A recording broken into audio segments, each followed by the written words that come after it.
Everyone, मैं सतीश अपना YouTube channel में आपका एक बार फिर स्वागत करता हूँ।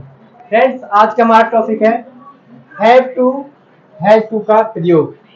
फ्रेंड्स, हैव टू और हैज टू का कहाँ प्रयोग होता है, इसे एक बार इसकी पहचान देख लेते हैं। पहचान क्या है? किसी कार्य को जरूर करना है या पड़ता है, इसका सेंस निकलता है सेंटेंस का, तो वहां पे हम हैव टू या हैज टू का प्रयोग करते हैं। इसका स्ट्रक्चर देख लेते हैं। फ्रेंड्स, इसका स्ट्रक्चर है, सबसे पहले हमें सब्जेक्ट, उसके बाद हैव टू या हैज टू, सब्जेक्ट है अकॉर्डिंग, उसके बाद मेन वर्ब की फर्स्ट फॉर्म, मेन वर्ब की फर्स्ट फॉर्म यानी कि क्रिया की पहली अवस्था, उसके बाद ऑब्जेक्ट, अगर वाक्य में ऑब्जेक्ट पार्ट है तो। फ्रेंड्स, एग्जाम्पल के लिए देख लेते हैं सेंटेंस, जैसे उसे इस पुस्तक को रोजाना पढ़ना पड़ता है, उसे इस पुस्तक को रोजाना पढ़ना पड़ता है। तुम्हें दिल्ली उससे मिलने जाना पड़ता है, तुम्हें उससे दिल्ली मिलने जाना पड़ता है। तो इन सभी वाक्यों में तो फ्रेंड्स हम सेंटेंस के माध्यम से और अच्छे से सीख पाएंगे हैव टू और हैज टू का प्रयोग। जैसे मैंने लिखा हुआ है यहाँ पे हैव टू और हैज टू। हैव टू हमें पूरे सब्जेक्ट के साथ हैव टू का यूज और सिंगल सब्जेक्ट थर्ड पर्सन के साथ हमें हैज टू का प्रयोग करना है।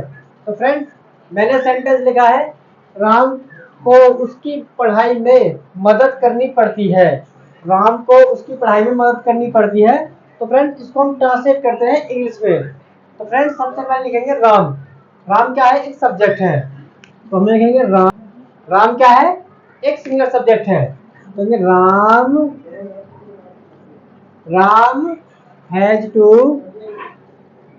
Help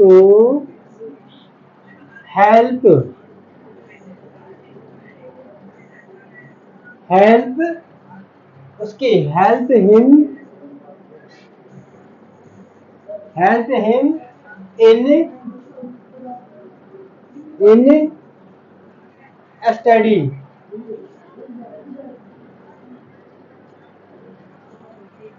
Ram has to help him in study. ठीक है फ्रेंड्स, इसका सेंस निकलता है कि राम उसकी पढ़ाई में मदद करनी पड़ती है, राम को उसकी पढ़ाई में मदद करनी पड़ती है। अगर इसी सेंटेंस को हम नेगेटिव में बनाएंगे तो फ्रेंड्स हमें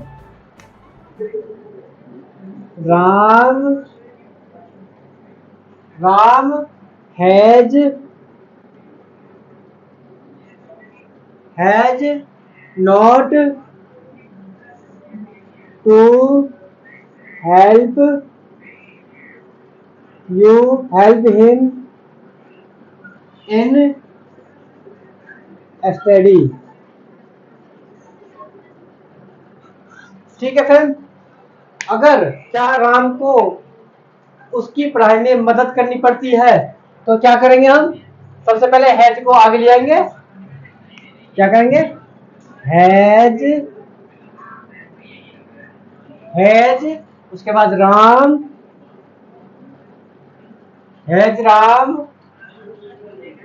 to help him in study. ठीक है friends, has Ram to help him in study. अगर इस वाक्य में हो राम को उसकी पढ़ाई में मदद क्यों करनी पड़ती है, तो सबसे पहले हम क्या लिखेंगे? Why has Ram to help him in study? Question mark. ठीक है फ्रेंड्स,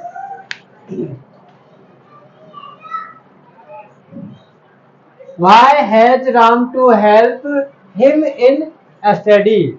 ठीक है फ्रेंड्स, है मुझे तुम्हारा होमवर्क रोजाना करना पड़ता है, मुझे तुम्हारा होमवर्क रोजाना करना पड़ता है, तो इसमें है मुझे। मुझे का हो गया आई, तो आई के साथ हम हैव टू का यूज करेंगे। I have to, I have to करना पड़ता है, करने की होती है डू। डू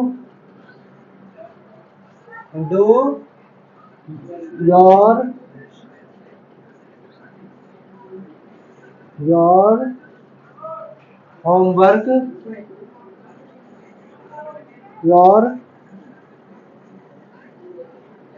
होमवर्क, रोजाना का डेली, यहाँ एवरीडे, एवरी डे। ठीक है friends, I have to do your homework every day. अगर इसी सेंटेंस को हम नेगेटिव में बनाएंगे तो फ्रेंड्स सबसे पहले हमें लिखने पड़ेगा I have not to do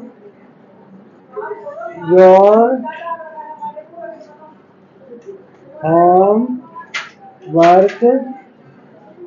homework every day.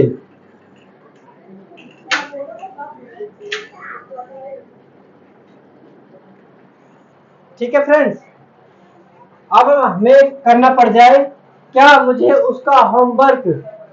तुम्हारा होमवर्क रोज करना पड़ता है, तो हम हैव को आगे ले आएंगे।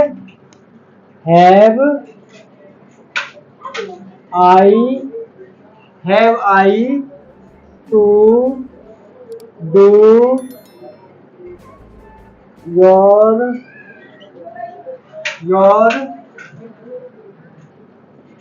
Homework every day?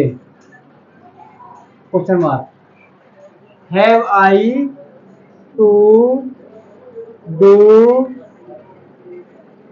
योर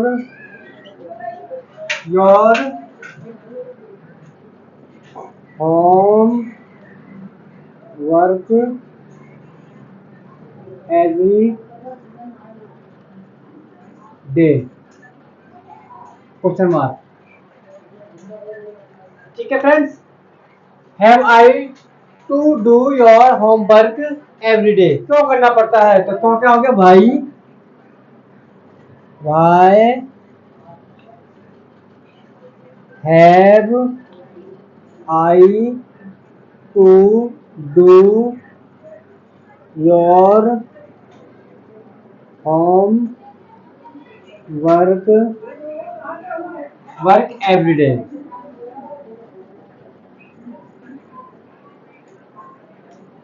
ठीक है फ्रेंड्स,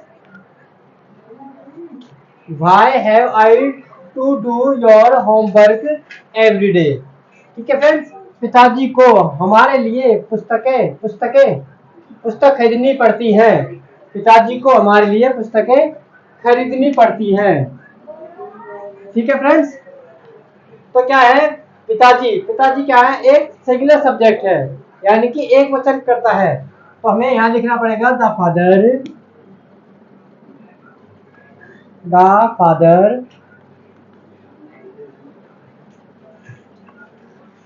हैज टू, यहाँ पे हम हैज टू का यूज करेंगे। Has to, the father has to, खरीदने की फर्स्ट फॉर्म होती है बाय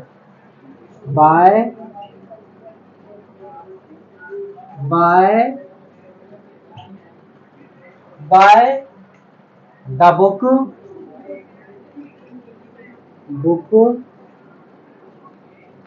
फॉर के लिए, for our.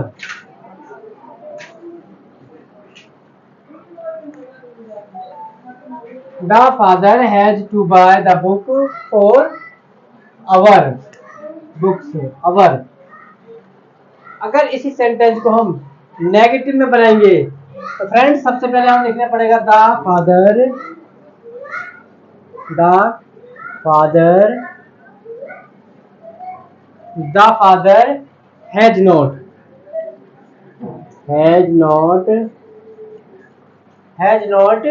buy buy the books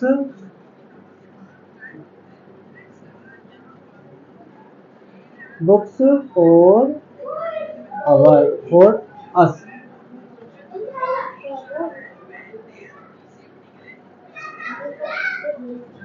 For us.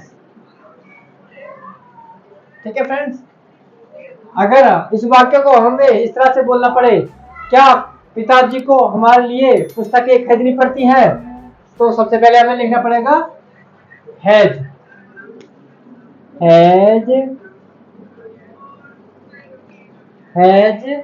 The father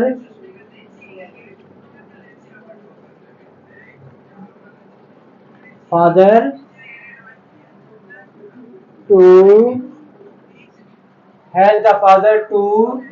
buy the books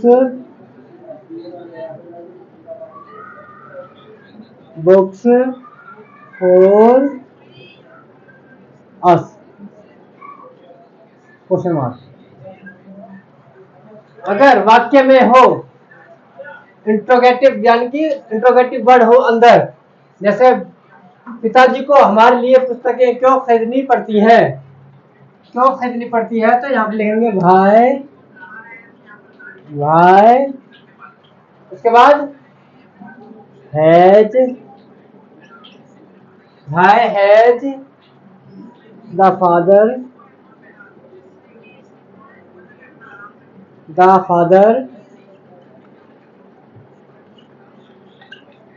father to buy the books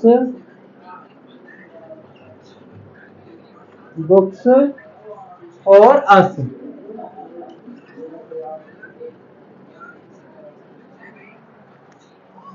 ठीक है friends, why has the father to buy the books for us. Friends, हमें ये चीज ध्यान रखनी है कि हमें सिंगुलर सब्जेक्ट के साथ हैज टू और प्लूरल नंबर सब्जेक्ट के साथ हैव टू का प्रयोग करना है। ठीक है फ्रेंड्स, सेंटेंस है उसे उनके लिए रोजाना भोजन पकाना पड़ता है। उसे क्या हो गया, ही क्या है, एक सिंगुलर सब्जेक्ट है, तो ही हैज टू, पकाने की होगी cook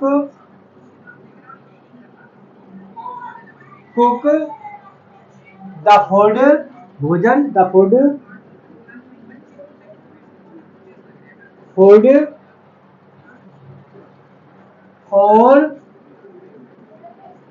for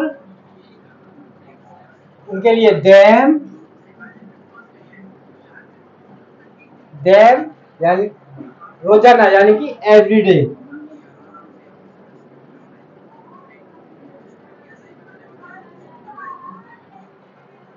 He has to cook the food for them every day. Friends, अगर इसी सेंटेंस को हमें नेगेटिव बनाना है तो हमें सबसे पहले subject he has not to cook the food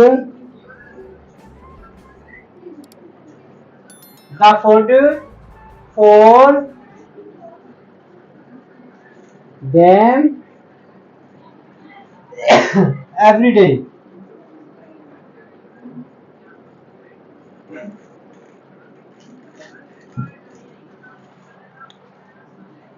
He has not to cook the food for them every day.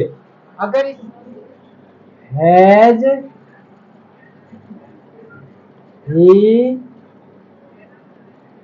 has he to cook the food the food for them, उनके लिए them every day.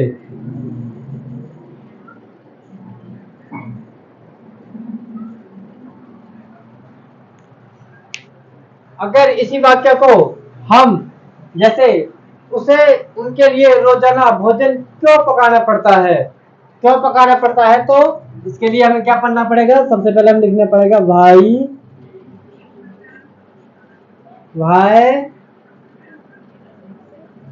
Has he to, why has he to cook the food for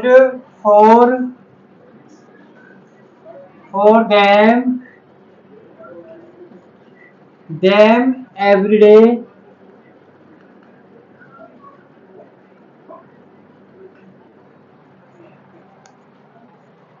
Why has he to cook the food for them every day? Friends, यहाँ सीखा हमने आज has to और have to का प्रयोग करना सीखा। फ्रेंड्स, नेक्स्ट वीडियो में हम वाज टू और वर टू का प्रयोग करना सीखेंगे। फ्रेंड्स, मैं उम्मीद करता हूँ मेरा वीडियो अच्छा लगा होगा और आपके लिए हेल्प रहा होगा। तो फ्रेंड्स, आज की वीडियो में इतना ही, मिलते हैं नेक्स्ट वीडियो में, तब तक के लिए take care, bye bye, thank you watching my